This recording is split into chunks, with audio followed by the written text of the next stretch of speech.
Quand l'obsession de manger sainement devient une souffrance, il peut s'agir d'orthorexie. L'orthorexie, c'est en fait l'obsession de manger des aliments sains, des aliments bons pour sa santé, avec des préoccupations excessives sur la qualité des aliments, avec des aliments qui vont paraître interdits, mauvais, et d'autres qui vont paraître bons, purs et qui vont pouvoir être mangés. Et la personne orthorexique va s'auto-infliger des règles hyper rigides, hyper strictes d'alimentation. Alors l'orthorexie aujourd'hui n'est pas reconnue comme une maladie ou comme un trouble psychique, mais ça peut générer de la souffrance, de l'isolement, de l'anxiété, et ça peut même flirter dangereusement avec des troubles du comportement alimentaire. C'est aussi favorisé par la recherche de performance, le monde de la fitness, de la muscu, les salles de sport, mais aussi certaines pratiques de la naturopathie, ou bien certaines tendances de régime comme les régimes keto, ou bien l'index glycémique qui est la base de pas mal de régimes tournés autour du glucose, ou même les régimes sans gluten chez des gens qui ne sont pas intolérants au gluten.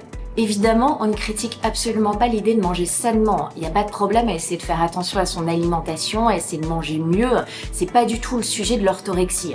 L'orthorexie, en fait, ça va être une source de souffrance. S'il n'y a pas de souffrance, on pourrait presque dire qu'il n'y a pas de problème. Mais la personne orthorexique va en fait s'infliger des règles très rigides, et quand elle va déroger de ces règles d'alimentation, elle va culpabiliser énormément. Elle va être dans la honte, dans la culpabilité, ça va même affecter l'image de soi et l'estime de soi si elle ne respecte pas à la règle ces règles d'alimentation entre les aliments purs et autorisés et les aliments interdits dangereux. L'orthorexie, on l'a dit, c'est aussi des pensées obsédantes autour de l'alimentation.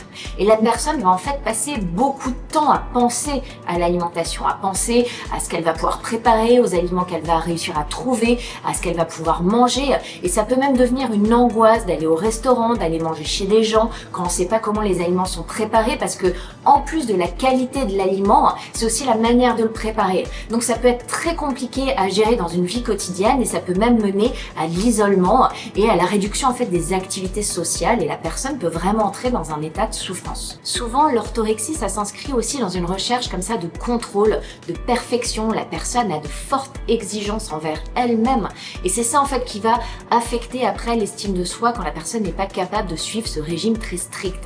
C'est ça vraiment la source de la souffrance, c'est cette culpabilité et ce cercle vicieux. Évidemment qu'il y a des écarts, des excès ou des choses en fait qui collent pas forcément aux règles que la personne s'inflige, et surtout ces règles, elles sont très souvent construites sur des croyances, sur des fausses croyances, sur en fait des stéréotypes. Il n'y a pas de bons ou de mauvais aliments en soi, tout est question d'équilibre, de modération. Donc si vous souffrez d'un rapport compliqué à l'alimentation, d'obsession envahissante, n'hésitez pas à en parler, ne restez pas seul. Il y a beaucoup de gens concernés qui n'en parlent pas et qui en souffrent, qui ont des retentissements dans leur vie quotidienne. Donc parlez-en, essayez de vous faire accompagner, et n'hésitez pas à nous partager en commentaire votre rapport à l'alimentation, votre connaissance de ce concept d'orthorexie, et n'hésitez pas à partager votre expérience et à nous poser vos questions.